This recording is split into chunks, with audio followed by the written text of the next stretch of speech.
Hello guys! Hello para to sa lahat ng Libra.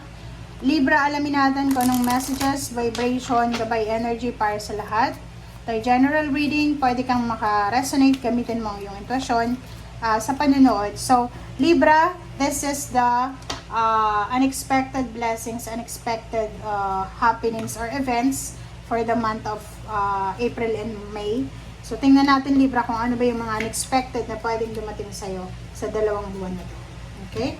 So, first card mo dyan is number 22. 22 is balance. 4 is, 2 plus 2 is 4 is stability and balance. So, may iba sa inyo dito, Libra, na kailangan ng balanse. Okay? Kailangan yun ng balanse, lalo na sa usaping pera, lalo na sa usaping emosyon. Pwedeng nandyan ka sa gitna. 'Di ba? Posibleng dalawang i-offer sa'yo ng universe. Sa either trabaho or love life. Yung isang i-offer sa'yo, parang feeling mo, rough ito. 'Di ba? Rough yung road niya, rough yung way niya, yung route niya.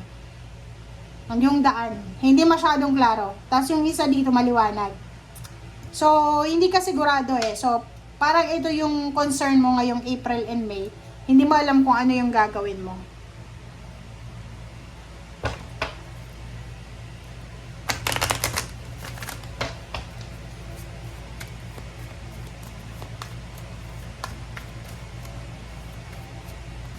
Okay. Wow. So, okay. Libra. Ikaw ay posibleng may anak na. And nakikita ko sa'yo dito na yun yung pwedeng pinoproblema mo sa ngayon. Hindi mo alam kung ano yung direksyon na pwedeng tahakin ng anak mo. O hindi mo alam kung ano yung direksyon na dapat ngang puntahan. Parang ganon. So, it's number 18, number 9. Sinasabi ng baraha sa'yo dito na kailangan mong pag-isipang mabuti, mag-reflect, mag-meditate tayo kung ano yung mga dapat nating gawin bago tayo gumawa ng aksyon. Okay? And as much as possible, maging matured tayo sa mga decision making na kailangan nating gawin simula ngayong Abril and then May. Okay? Yun, tingnan natin dito.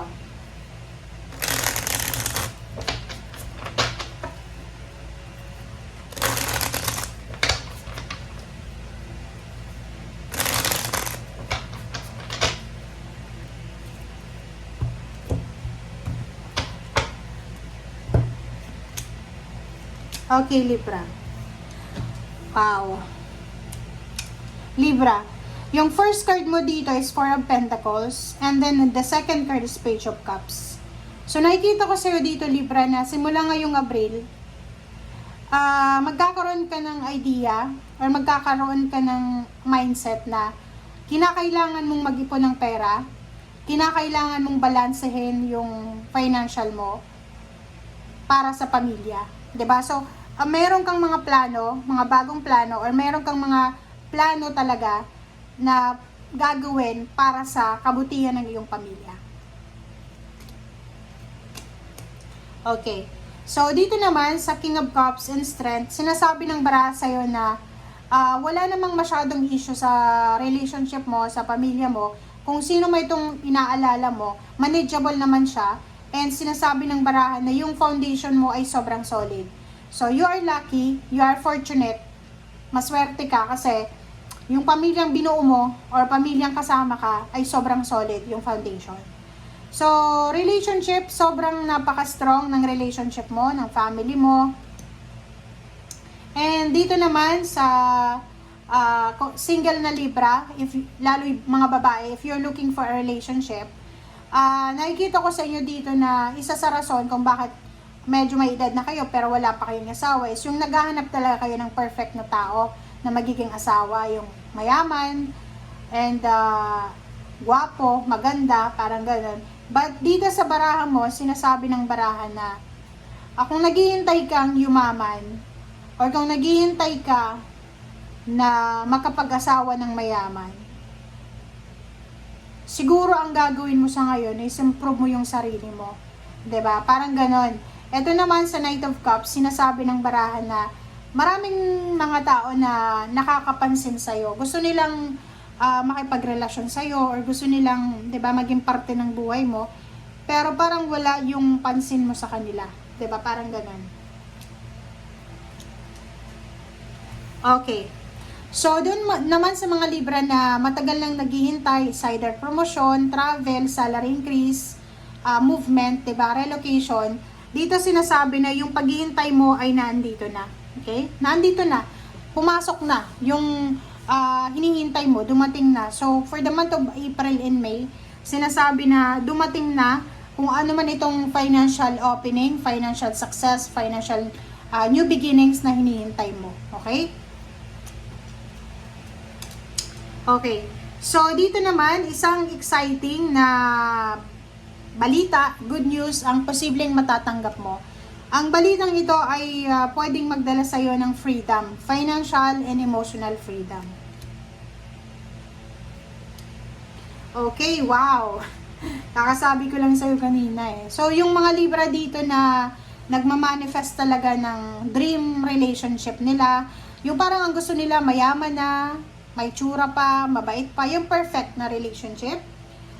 Sinasabi ng baraha dito na you are free, 'di ba? Malayang-malaya ka na mahanap or hanapin ito. But yun nga, i-improve mo yung sarili mo eh. Tapos hindi ka naman makakakuha ng mayaman na perfect na tao sa kung saan-saan lang. So kung gusto mo is improve mo, mag-research ka, saan ba pumupunta yung mga mayaman na yon. So parang gano'n. So nakikita ko sa'yo dito na nagmamanifest ka, nagpe-pray ka ng relationship, na perfect relationship, ng taong perfect, nagpe-pray ka ng perfect husband, perfect wife, perfect company, perfect country, perfection, yung minamanifest mo dito. Wow. Okay, so isang napakabilis dito na pangyayari ang darating this month of April and May. Mabilis to, sobrang bilis. So, sinasabi ng baraha, nandito yung Magician, isang milagro ang posibleng darating sa'yo. Mabilis siya kasi nandito yung Knight of Swords. And yung milagro na to is all about 99, 9 of Pentacles and 9 of Cups, and then 2 of Pentacles. So, isang milagro ang posibleng mangyayari sa'yo, Libra. So, financially, may mga job openings, job offer, maraming financial success, financial openings, gateway, financial gateway opening ang pwedeng iharap sa iyo ng universe. Ikaw lang yung magdedesisyon kung anong gusto mo. 9 of Cups, ganun din. May mga emotional wishes ka. Yun, di ba? Mga wish nyo na sana yung anak nyo makapag-asawa ng mayaman, sana yung pamangkin nyo makapagtapos ng pag-aaral, ganyan, ganito. So, dito sinasabi ng barahan na on the way ka na, papunta doon sa 99. Okay? 99 na to is near to completion. 9 of Pentacles and 9 of Cups and plus Magician. Sobrang magical to. So, this month of April and May is maraming posibilidad, oportunidad. Doon sa talaga sa naghahanap ng mayaman na karelasyon, gwapo, perfect na tao, talagang pwedeng makuha nyo yan. Kayo na lang yung maghanap.